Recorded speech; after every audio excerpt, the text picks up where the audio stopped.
Okay, ready? We're live in 5, 4, 3, 2. Okay. Hey, folks, welcome back. We are here with our second edition, second version, redo of the video marketing for Auto Retail Webcast, which is a monthly panel discussion that we do. And I just did this an hour ago, but it was just me and it was kind of ad hoc. And I went through a few things I'm going to go through again. But now I've got Herb Anderson with me. You can say hello because you can probably Yeah. see Herb right there. There you Hi. go. And Herb was able to jump on. I said, you know what? Let's just make this happen. So Herb's here, which we've been trying to get Herb up to one of these panels for a while, and so we're just making it happen. Um, but this is recorded. It's streamed live on YouTube. It's recorded, and then we feature this on the Auto Converse podcast. I was going to show some TikTok videos that a dealer is doing for related to selling cars. We're going to show you a new YouTube channel called Car Talk Weekly. Um, Talk about maybe advertising with Twitter on video. Herb has a few examples of video work that he's doing with dealers. And then maybe we'll briefly talk about NADA. Now, just so folks know that might be new to what we're doing here, this is one of 6 different auto retail marketing related webcasts that we do every month. If you go to autoconversion.net, go to auto retail, and you'll see all 6 of those. I'll talk more about that at the end, but you hear it, as I said, the video marketing for auto retail series. So, Herb, let's get things started. Um, Herb is host of the Dealer Talk podcast, but you work with a dozen or so dealers as a marketing consultant, right? Yeah. So, yes to both of those. Yeah. So I'm the host of the Dealer Talk podcast, but that's my passion project, if you will. Mhm. And I consult with dealers to pay the bills. So Yeah. that's the moneymaker. Well, I'm a fan and an advocate for that. I put a lot of time into content creation and production, both webcast, podcast, and it's great. It's a great tool, a lot of value there. So, Absolutely. yeah, folks, we're part of what we're doing here is I'm trying to get Herb kind of on our side, get so people can get to know that might not already know Herb, see what he's up to, what he's all about, and then vice versa, let some of his audience get to know some of the stuff that we're doing. Now, you sent me a couple Facebook pages, which I'll bring up in a moment, but maybe just kind of give a prelude to what you're going to show us.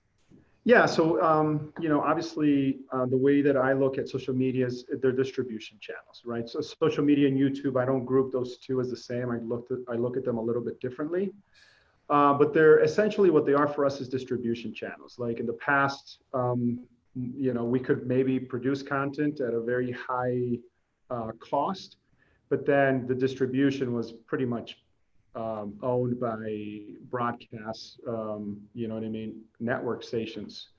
Now with these social media platforms, not only is the production content cheaper, just from a cost perspective, but we can distribute them to an audience, right? And so in some cases we can do that for free. I still believe that we probably have a couple more years where that's going to be the case. I think eventually Facebook is just going to start charging, Facebook, Instagram. I don't know. We'll see how that all plays out. But while those channels are available, it's a great way for us to create content and get it out there. And so what I'm going to talk to you guys about is pretty much the strategy that I have with the dealer that I consult with.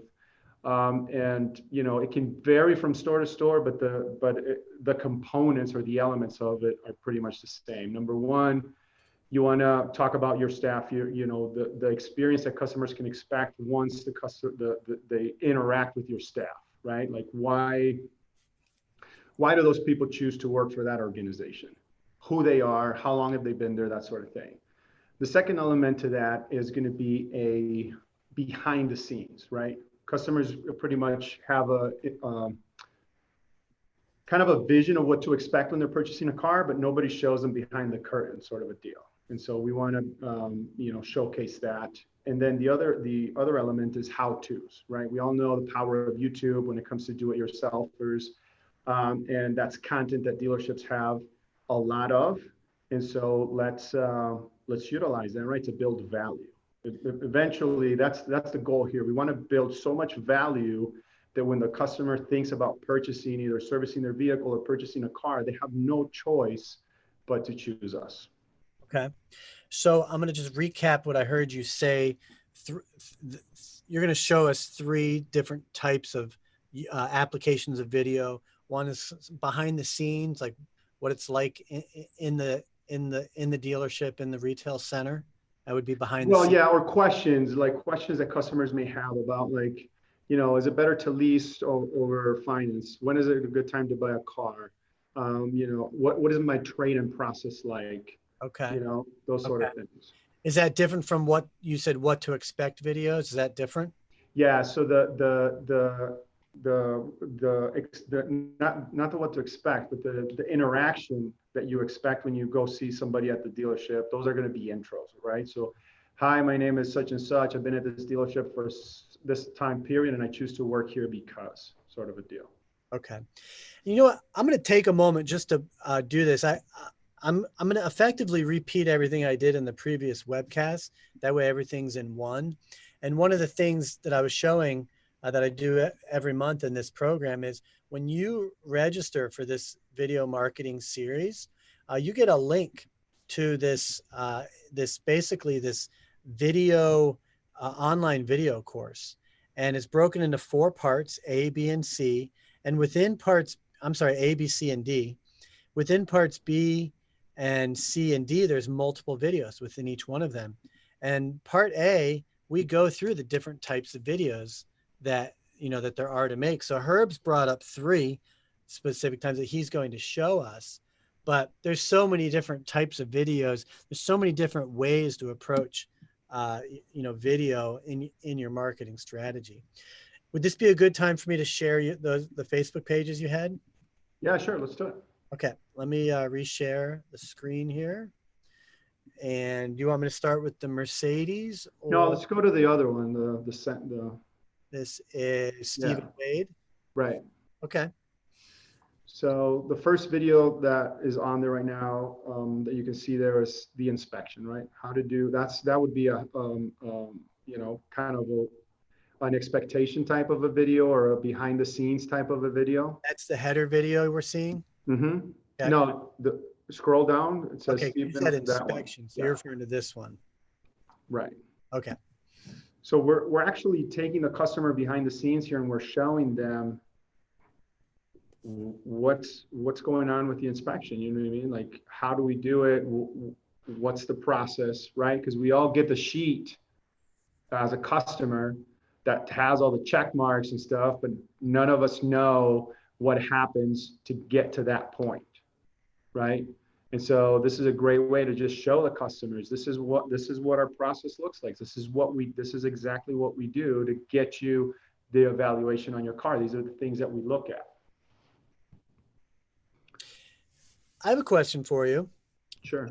I'm looking at this, and I'm thinking from a a car owner's perspective. Is this just to give me some sort of comfort? Is that what we're accomplishing here with a video like this? Is it supposed to just make me feel like I'm in good hands, or is it supposed to actually educate me in a way that I need to know? Both. We want to take the customer, we want to kind of peel the curtain, if you will, and show them exactly what we do. You know what I mean? And I think that builds, to your point, I think that builds trust. But at the same time, I think that it's educational as well, because now the customer, they don't just see a piece of paper that says my vehicle has been through an inspection, but now they can see what that inspection entails and what is actually happening to get to that point. Now, this is a 3-minute video of the entire inspection. So I noticed parts of it sped up a little bit. So are you really getting the whole thing in a 3-minute video? Yeah, I mean, we covered all the main points. We that's why we speed up some of the areas. We go through the fluids, we check the hoses and belts, we look at the tires, we look at the brakes. He's about to take the tires off. Then he'll lift up the car some more and he'll actually go in, underneath the vehicle and cover. So he'll cover the whole thing. Mm-hmm. Um, So what I'd love to pick your brain on here is, and this is primarily so that dealers can start thinking about these things. I find, and I think we've had this conversation briefly. I find that when it comes to multimedia production, when you don't know what's involved, you tend to dismiss what's involved. You had to have a conversation with the client, with the dealer, to come up with the idea, and for him or her to agree on, yeah, let's do a video about that. So talk about the pre-production, the planning and the strategizing. What was that like? And what was the conversation? What was the period of time for that part? well, it's funny because when dealers come to me, when we're talking about partnering up, um, it always starts pretty much the same way. They're always talking about social media. They can't figure it out. They're trying to find a way to really leverage that platform.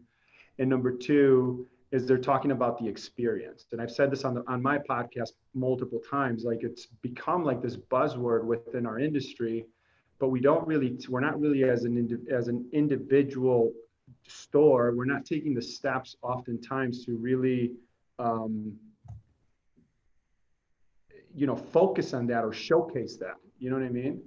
So the one thing that a dealership has in abundance is content, right? There's just so much of it. There's so many different departments. There's so many characters within the dealership.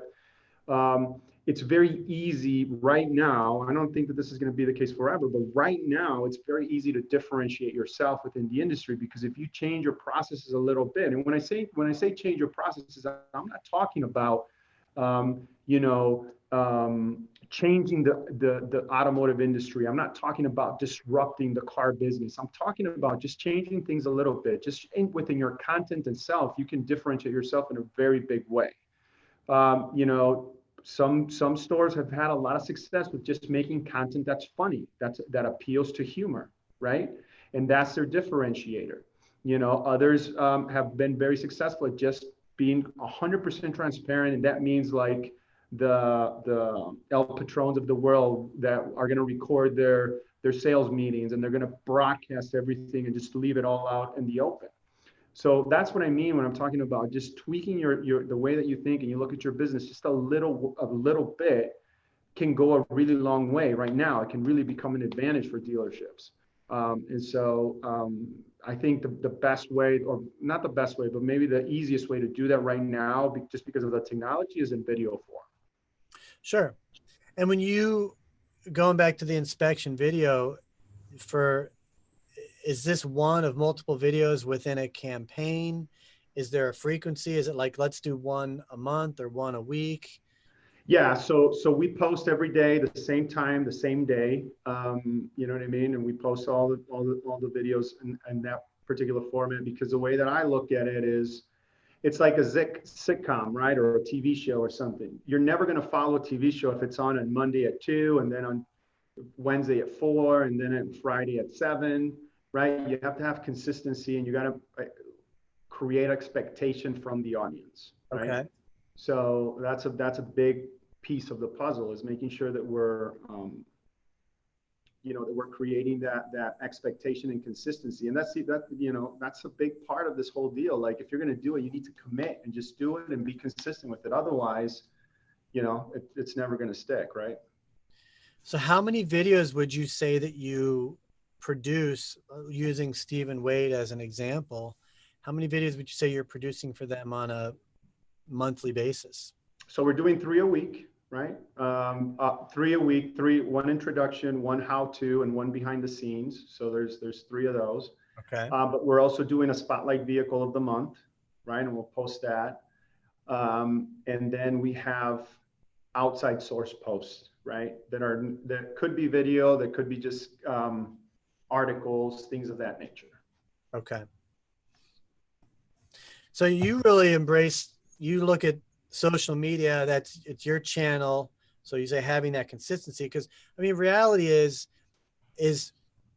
Facebook's going to show the content to people at different times. It's going to show up in that person's news feed. Obviously, the moment it's published is probably when it's going to get the most exposure. Well, but there's yes and no, right? So, well, not no, but yes, but there's a component that we can add to the strategy. So you can boost the post. I'm not really a big fan of boosting unless you have already a built up audience organically, and not these.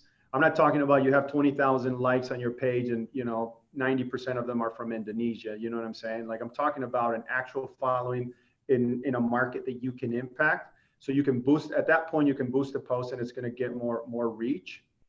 Because when you post, there's a difference between matching and posting, right? When you post, it only goes up to 15% of the people that actually engage with your page, right? So there's a lot of eyeballs there that are wasted.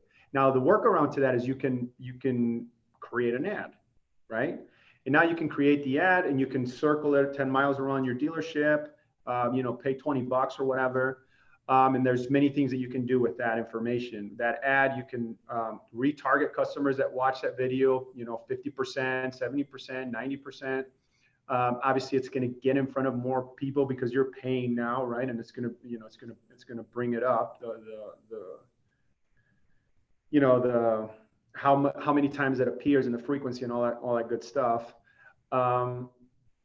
And then you can drive customers from that video to like this service, this inspection. I would drive the customer to the whatchamacallit? I would drive the customer to the scheduler, for example, right, from that video. So you can kind of control the destiny, if you will, of the action you want the consumer to take. Now, clarify, I'm not seeing links in the posts. Right, because this is a post, but that would be an ad. So the ad wouldn't show here. That's different. So you still want to post it here so that you can hit the customers that like your page and all that stuff. But you would create an ad so you can do other stuff with it from a marketing perspective. Sure. Okay. So at that point, you'd put a call to action. Yes. Now, I don't want to get too off subject with video, so I'm going to scrap that next question. So let me just reorient here for those that might have tuned in the middle here. You're here at our video marketing for auto retail monthly webcast panel. I'm Ryan Gerardi, and I'm here with Herb Anderson from the Dealer Talk podcast. And what Herb was showing us are some of the video projects that he's doing with Stephen Wade Auto Center. We were looking at some behind the scenes types of videos, like you were showing the inspection and what went on with that, and talking about posting to your page versus running an ad. Should I switch to the other Facebook page? Would that be a good time to bump to that one? Yeah, sure. We can do one from the other store. Go back here. And even if you're not on the live session, because we did this kind of ad hoc today, feel free to use the comment section on the YouTube channel. Feel free to use the comments and, throw thoughts and ideas out for Herb and myself. Okay, Mercedes-Benz of St. George. Where's that? Utah. Yeah. Utah. Utah. All right, where are we looking here? Scroll down. Okay.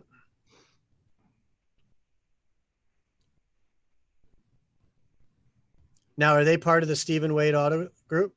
Mm-hmm. Yeah. Okay. So scroll down. Right there. So that's an intro video right there. Okay. Scroll up. Scroll up. Yep. To this one. Yeah. So this is one of the meet the staff, right? So this is with meet our team. That's with the sales manager of the dealership. And you want to do these particular videos for me. I really like doing because it appeals to the audience in a more personal way, right? It talks to the individual gets an opportunity to talk to them about why they choose to work for this particular organization, which creates some relevancy.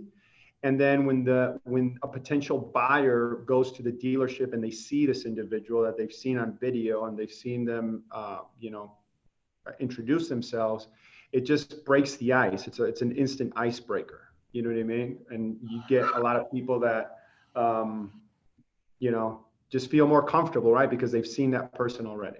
I'm the sales manager here at Mercedes-Benz St. George. So a little background music. For about 3.5 years. I choose to work for Mercedes-Benz.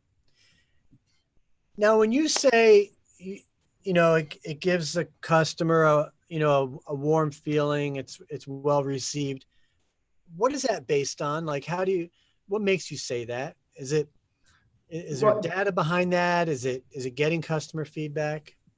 Yeah, I mean, there's data behind that. There's you know, Google has this. I know it's I don't want to say it's dated. They just haven't updated it. But Google had this study about the micro moments and the automotive, the you know, how to optimize for your dealership or something like that. And I think that study came out in 2016 or something like that.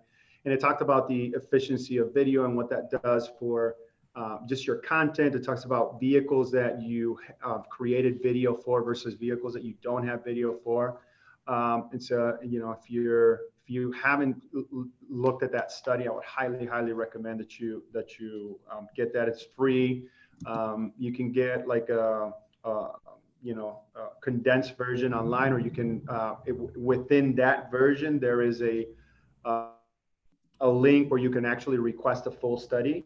And it's just multiple pages, and it's all specifically for dealerships. So it's very unique to our industry, and it just has some really good stats in there about the power of video and you know, all the good things that it does. So I base a lot of my strategies on that, but then I also look at some of the stuff that I've done with dealers in the past that have worked, because a lot of this stuff is experimenting too. I mean, that's a very important part of marketing. It's the experimentation and figuring out what works, what doesn't work. Every market's different, consumers are different. And so there has to be an element of kind of trial and error. Take a moment, Herb, as we kind of wind down here, just let people know your background a little bit. I mentioned you host a Dealer Talk podcast, but you come from the retail side. Give us an idea on your background. Yeah, so I've, you know, 20 years now in the automotive industry. Started as a loop tech, tire technician, was a service writer, service manager. Went to the export side of things for a minute. Ended up working for Cox Automotive. Spent several years there, and yeah, man, it's been a, you know, a very interesting journey, but it's nice to have that background of you know, just the day-to-day operations. And then also now being on this side, on the consulting side, I think that, you know, it just, it allows me to kind of just help dealers kind of look at things from a different perspective. I mean, it's very hard to, you know, how do I say it? It's very hard to kind of, you know, look at all the things that are happening when you're doing it day to day. I mean, there's so much that goes on in a dealership. And so, you know, having somebody that can, you know, that is learning those things and you know, consuming that information and being able to present that in a way that you know, helps you move the needle, because that's ultimately what a consultant should be doing. I think that's one of the reasons why I've, you know, I've been able to be in it as long as I have.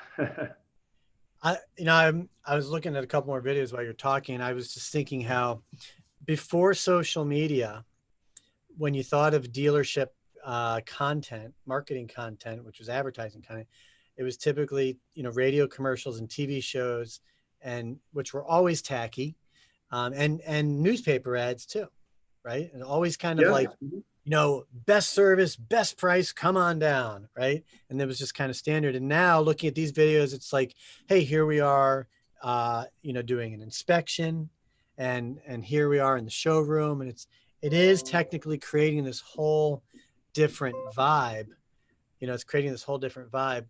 What's coming to mind, and you know, maybe this will lay this up for a future session within the series, is you're very focused on the content, right? Capturing the emotion and, say, the integrity of the dealership, getting it up to Facebook, which in this case is now the distribution platform.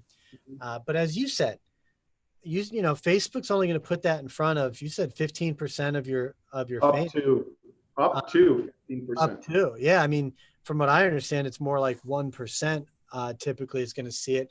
Now, boosting a post to your fan base is a very economical way to make sure it gets in front of more of that. People. Yeah. What else are you doing to get these videos out there? You know, are you putting them on YouTube bumpers and pre-rolls, website, email? So this all ties into YouTube as well. So all the videos that we post on Facebook, we also post them on the YouTube channel. I would recommend, right? That's what I do with the dealers I consult with. We post them on their YouTube channels. But I think that a big how to say, a big miss right now, and again, these things, who know how long they're going to last, but from the content creation when it comes to the vehicles themselves, is doing YouTube ads. So YouTube ads are very, very effective way to get your inventory in front of a lot of people. Mm-hmm. And you know, it all depends on how you create your videos and the message that you're putting that you're putting behind that.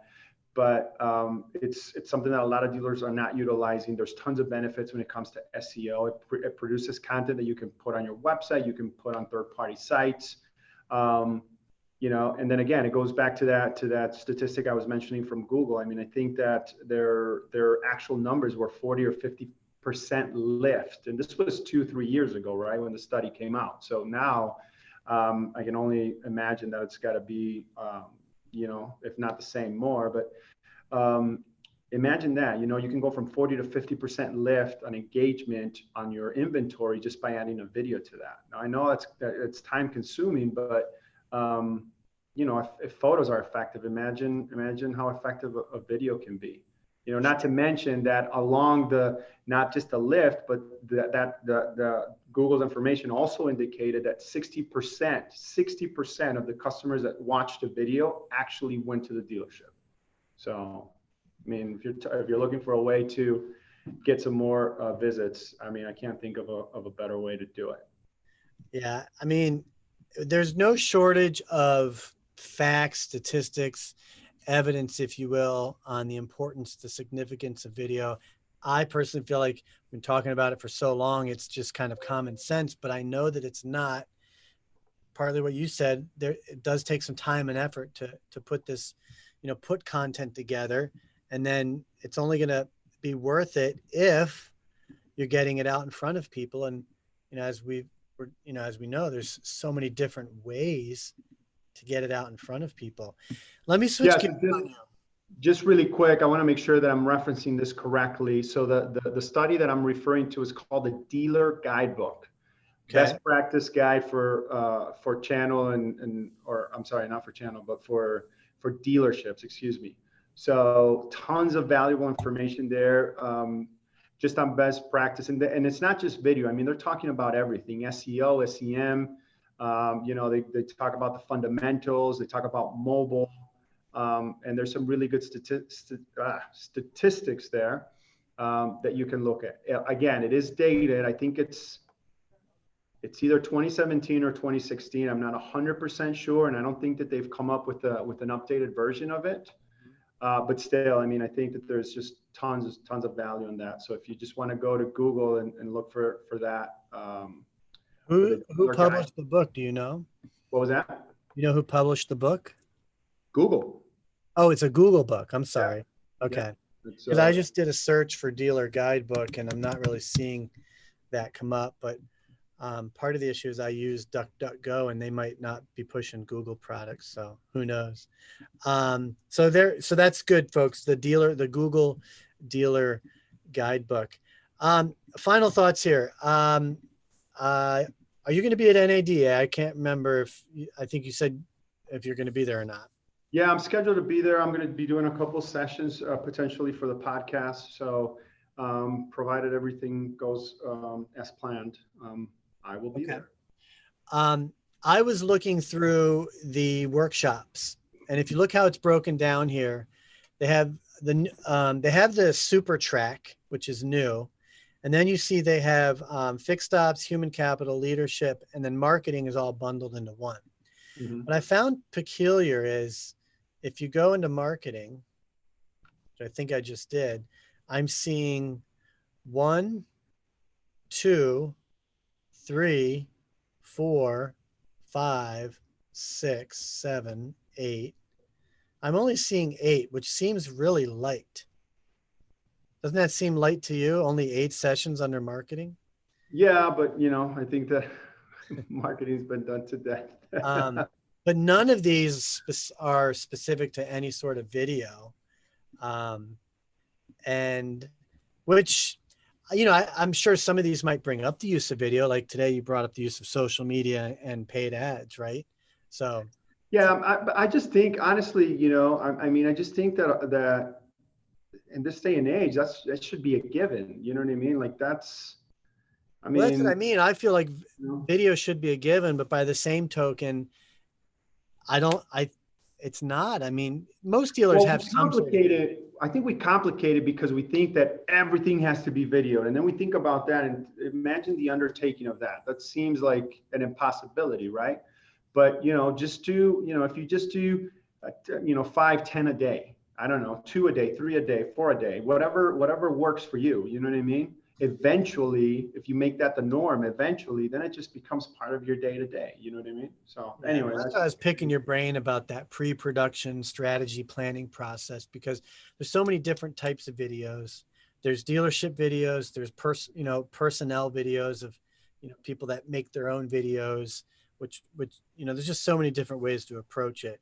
Um, and yeah, it's a lot. And again, you got to think about the hosting, the data. I mean, YouTube's great, except, in my mind, putting as a dealer, putting YouTube videos on your site is basically providing a backdoor wormhole out of your site, and right. you're giving Yeah, I YouTube agree. all this data that you're not capturing on your site. So it's a catch-22 in a lot of Yeah, ways. you got to be careful with that for sure.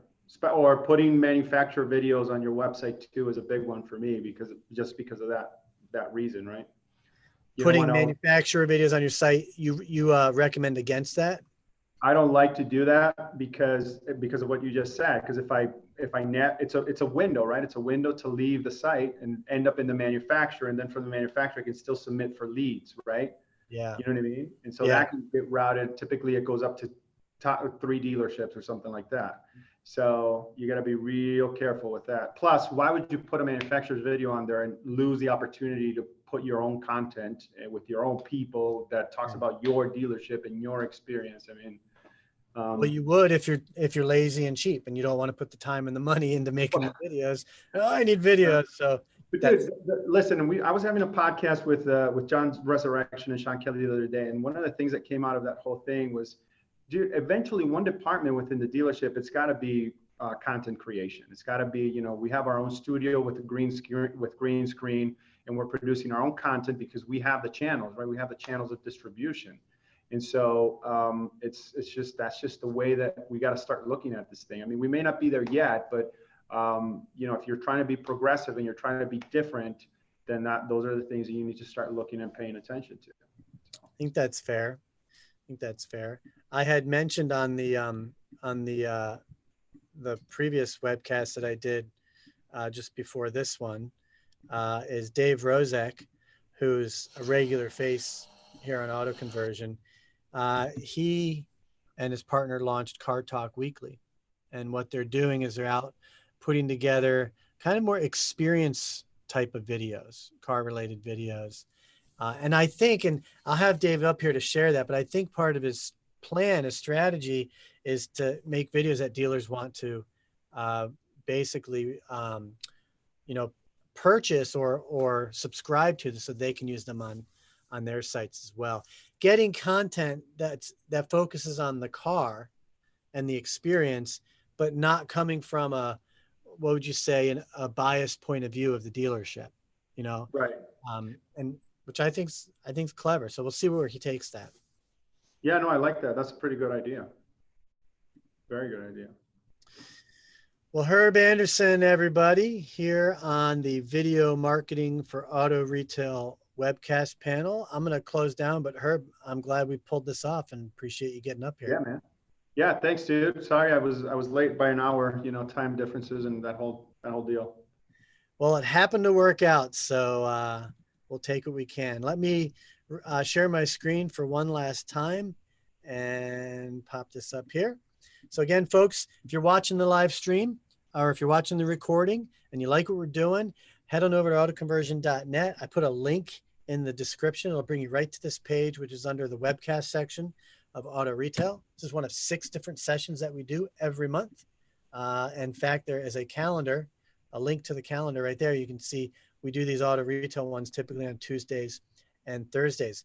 If you sign up and register, then you'll be able to participate backstage here on the Zoom with us. You can ask questions, raise your hand. We can even turn your microphone on so you can talk and interact with us as well. And as a benefit, as a benefit of signing up, you also get access to this video marketing for all auto retailers introductory series that we put together. It's about an hour's worth of educational video content ranging from video equipment, production, hosting, data, distribution, all that good stuff. And probably next quarter, we're going to start doing some group coaching webinars. And so we would bring people like Herb in and have more of an interactive coaching experience. So lots of cool stuff to look out for. Make sure you subscribe to the Auto Converse podcast. That's where we put all this great stuff, and let us know what you think. And that being said, Herb, wish you a great rest. You can hang tight. I'll wind this down and we'll let everybody else here go. So Thanks, man. Have a great week, everybody.